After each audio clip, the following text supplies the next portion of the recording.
Apakah kalian pernah membeli sesuatu yang tampak biasa, namun setelah itu merasakan ada yang tidak beres? Sesuatu yang sepertinya tidak berbahaya, tetapi akhirnya membawa kalian pada sebuah perjalanan yang jauh lebih gelap dari yang kalian bayangkan. Kisah ini bermula di sebuah pasar loak yang tua, tempat yang dipenuhi dengan barang-barang antik dan kenangan lama yang terlupakan. Di antara tumpukan barang-barang itu, seorang wanita muda bernama Clara membeli sebuah boneka yang kelihatan biasa saja. Namun, apa yang terjadi setelah itu akan membuat kalian berpikir dua kali untuk membeli barang-barang tua yang tampak tak berarti. Kisah ini adalah kisah tentang kutukan yang terperangkap dalam sebuah boneka dan tentang teror yang datang ketika kalian membawa pulang sesuatu yang tidak seharusnya dibawa pulang. Clara adalah seorang wanita muda yang penuh rasa ingin tahu, terutama terhadap benda-benda antik. Setiap akhir pekan, ia mengunjungi pasar loak yang terletak di pinggiran kota, tempat yang dipenuhi barang-barang lama yang seolah menyimpan cerita tersendiri. Pasar itu seperti dunia yang terpisah, dipenuhi dengan barang-barang yang sudah lama terlupakan, namun tetap menawarkan kenangan masa lalu bagi siapa saja yang tahu cara melihatnya. Suatu sore yang mendung, saat hujan deras mulai turun, Clara memutuskan untuk mengunjungi pasar loak itu. Pikirnya, siapa tahu aku bisa menemukan sesuatu yang menarik di sana. Saat ia tiba di pasar, suasana semakin suram. Langit mendung, angin berhembus kencang, dan pasar itu tampak sepi. Hanya ada beberapa pengunjung yang mondar-mandir. Hanya satu hal yang membuat Clara tetap bertahan. Boneka kayu tua yang tergeletak di atas meja penjual. Boneka itu terlihat biasa saja, dengan wajah yang datar dan mata hitamnya yang besar. Namun, ada sesuatu yang menarik perhatian Clara. Sesuatu yang tak bisa ia jelaskan.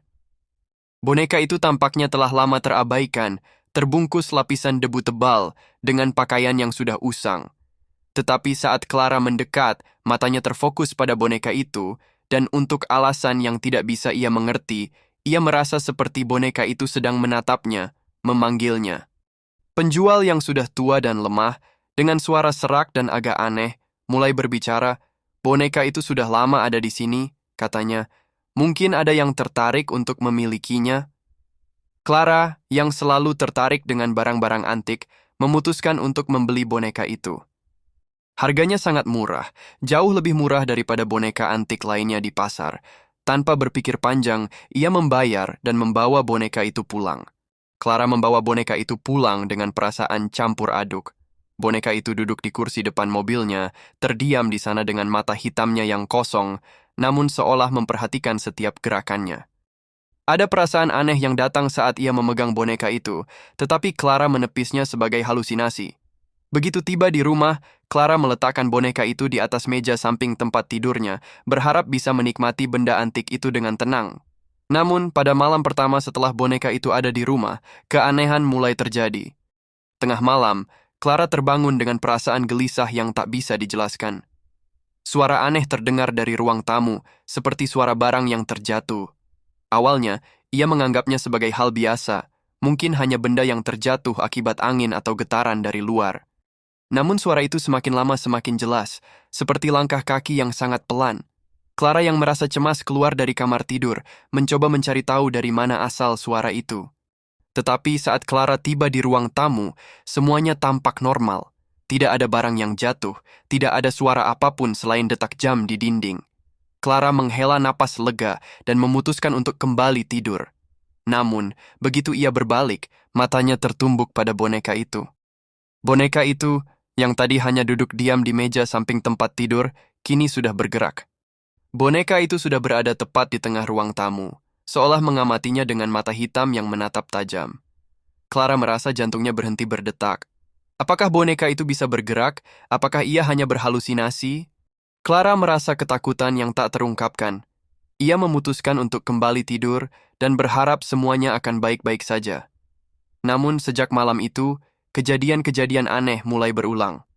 Setiap malam boneka itu tampak bergerak sedikit demi sedikit, semakin mendekat ke arahnya. Clara mendengar tawa anak kecil yang samar, seolah berasal dari dalam rumah. Tawa itu terdengar semakin jelas, semakin dekat. Boneka itu, atau lebih tepatnya, apapun yang ada di dalamnya, seperti mulai hidup. Clara merasa tak bisa bertahan lebih lama lagi. Ketakutan yang ia rasakan setiap malam semakin besar, semakin menguasai dirinya. Pada malam kelima setelah membawa boneka itu, Clara memutuskan untuk mencari tahu lebih banyak. Ia duduk di depan komputer dan mulai mencari informasi mengenai boneka itu. Saat membaca beberapa artikel di internet, ia menemukan kisah mengerikan yang terkait dengan boneka tersebut. Ternyata, boneka itu bukanlah boneka biasa. Dahulu boneka itu milik seorang gadis kecil bernama Lily.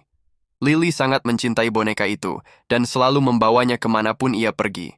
Namun, pada suatu hari yang tragis, Lily terjatuh dari tangga rumahnya dan meninggal dunia. Keluarganya, yang sangat terpukul, merasa bahwa roh Lily masih terperangkap dalam rumah mereka.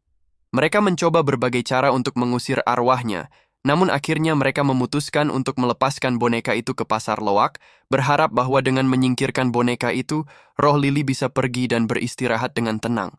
Tapi kenyataannya jauh lebih gelap.